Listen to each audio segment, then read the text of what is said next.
Why didn't we learn about Robert Smalls in school? Robert Smalls was a black man who stole a Confederate ship. He freed his family and his crew, delivering that ship to Union forces during the Civil War, and later became a United States Congressman. And yet, most Americans didn't learn his name in school. I know I didn't. And that's one reason why I think it really still is a question that matters. Here is some of the backstory. Robert Smalls was enslaved in South Carolina, working in Charleston Harbor during the Civil War. Day after day, he watched ships move in and out, learned routines, memorized signals, and studied how power operated in plain sight. In 1862, he used that knowledge to carry out one of the most daring acts of resistance in American history. He blended in and used the system against itself. But his story doesn't end with escape. Smalls became part of a bigger movement, and that hints at why I didn't learn about him in school.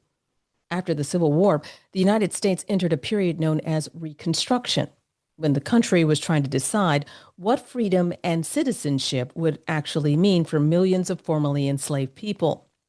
During Reconstruction, Black men were elected to office, public education systems expanded, and civil rights protections were written into law. Robert Smalls was part of that movement. He wasn't an exception. He was evidence of what Reconstruction made possible. He was part of the change of that period led by Black folks. But later, that period was reframed as a failure. Reconstruction wasn't remembered as a democratic expansion that was violently overthrown. Instead, it was portrayed as a mistake. Black political leadership was labeled as corrupt, incompetent. White supremacist violence was minimized or justified. And when Reconstruction was pushed aside, the people who represented its promise were pushed aside too. So the Black folks who were leaders, who were changing laws, disappeared. So history classes, for me, often jump from the end of slavery straight to Jim Crow, skipping the chapter where democracy briefly expanded and then was rolled back by force. That silence helps explain why so many Americans have never heard of Robert Smalls.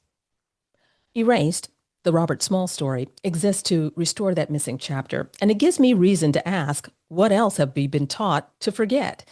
You can watch the full animated story on the Color Between the Lines YouTube channel. Simply type in Erased, the Robert Smalls story, and join my Substack for more insight about other erased Black history stories and interviews with authors and thought leaders of today. And you can read the full essay and deeper historical context about Robert Smalls on my website, esterdillard.com.